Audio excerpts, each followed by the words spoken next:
thanks for joining us, mate. What is your transplant story, and why did you have to have a transplant? I had a heart transplant. I had it in 2015 as a result of cardiomyopathy. So I was born with cardiomyopathy. It wasn't until maybe week 6 until some symptoms started showing up and something that folks knew that was something was up. So I went into hospital. Now, I don't really know too much about the early days. I know I've got a couple of scars from that experience.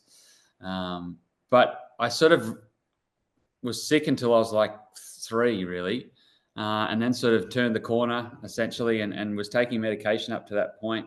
And then all of a sudden was just better, for the lack of a better term. And Yeah, okay.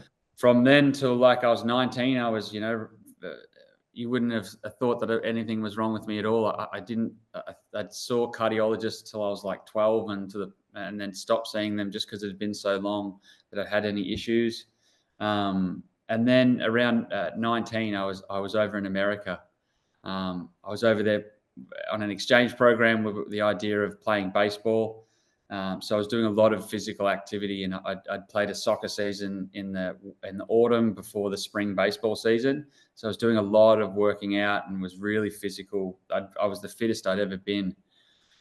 But towards the middle part of the baseball season, I started to get a little bit, fatigued more often and was having issues sort of, maintaining fitness. And they thought that I'd had mononucleosis or some sort of like infection that was sort of making me a little fatigued.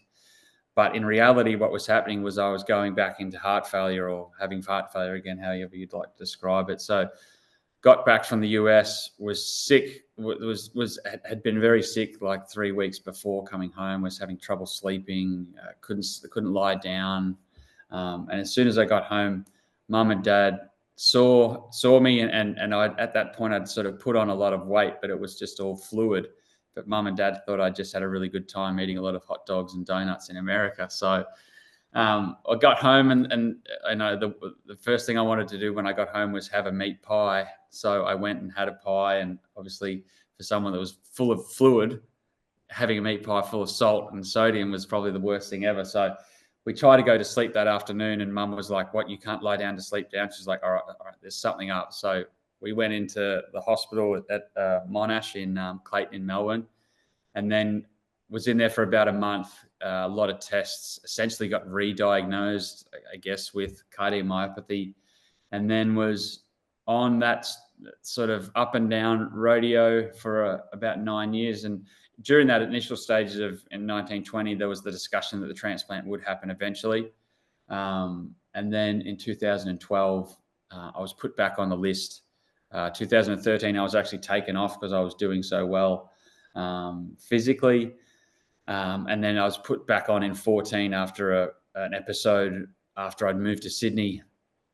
And then 2015, May 2nd, I was transplanted.